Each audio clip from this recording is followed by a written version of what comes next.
The cafeteria went silent the moment the metal chair screeched across the floor and collapsed in on itself, because some sounds are so cruel that even laughter dies when they echo, and that was the sound that marked the day Emily Carter learned just how heartless people could be when no one strong enough was watching. She had been rolling herself carefully toward the lunch table, balancing a tray that was already too heavy for her thin arms, when three boys decided that her struggle was entertaining, and with one careless, violent shove they smashed the weakened leg of her wheelchair, sending her tumbling forward as food scattered, milk spilled like white shame across the floor, and her body hit the tiles harder than her fragile bones could handle, while the bullies laughed and walked away as if they had merely kicked an empty can, not a disabled girl who already fought every day just to feel normal. And before we go any further, if you believe in kindness, second chances, and standing up for the vulnerable, take a moment to like this video, share it with someone who needs hope, subscribe to the channel, and tell us in the comments where you're watching from, because stories like this matter more when they're shared. Emily lay there shaking, pain pulsing through her legs that hadn't felt warmth in years but somehow still remembered agony, and worse than the pain was the humiliation as students stared, some whispering, some pretending not to see, teachers frozen in indecision, and Emily wished more than anything that her older brother hadn't promised he'd be there for her, because she didn't want him to see her like this, broken and small and pitted. But life has a cruel sense of timing, and as the lunchroom doors swung open with a heavy thud, the scent of leather, oil, and cold wind rolled in like a storm warning, and Marcus Carter stepped inside.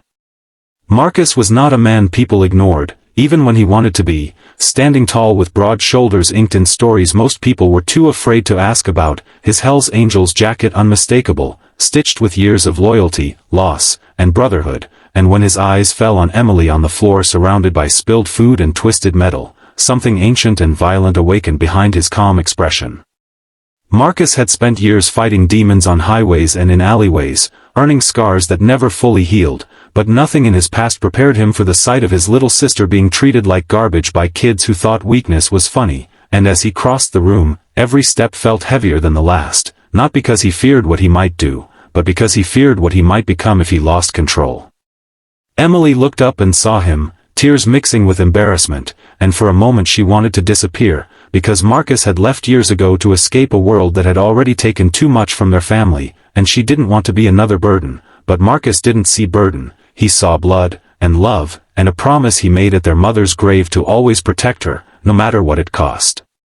The principal rushed forward, voice trembling as he tried to calm Marcus, but Marcus raised a hand, not in threat but in warning, and the room froze, because authority feels small when true fury stands in front of it, and Marcus knelt beside Emily, lifting her gently as if she were made of glass, whispering words no one else could hear, words of safety, of strength, of home, and when he stood back up, carrying her in his arms, the bullies realized too late that the story they thought was over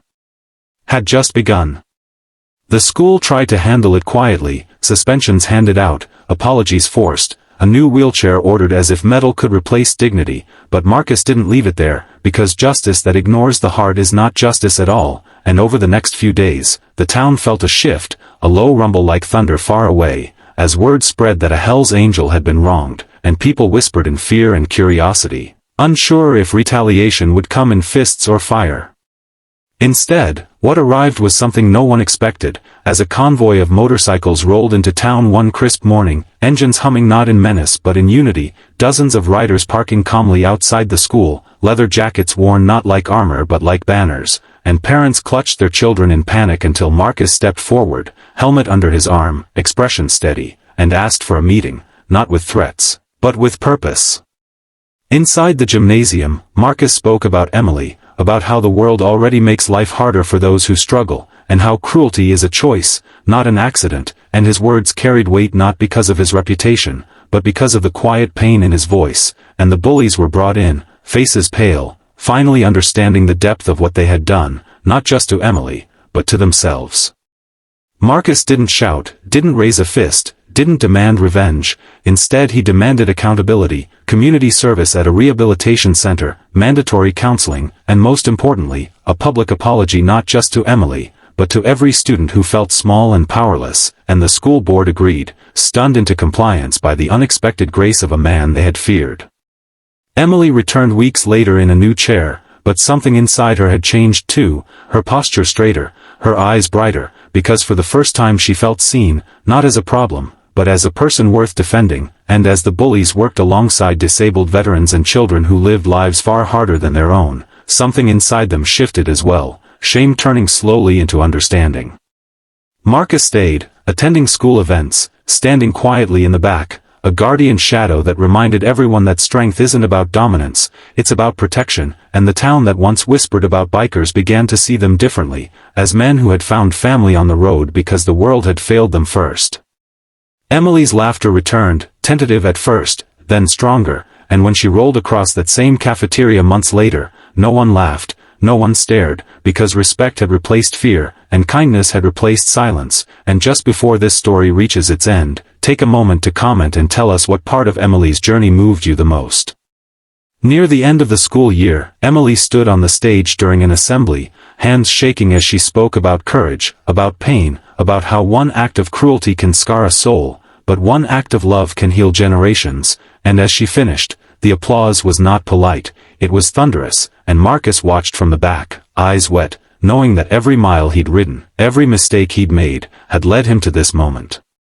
If this story touched your heart, if it made you feel something real, please like this video, share it with someone who needs a reminder that goodness still exists, and subscribe for more stories that matter, because sometimes the fiercest angels wear leather, and sometimes the strongest heroes are those who choose compassion over revenge.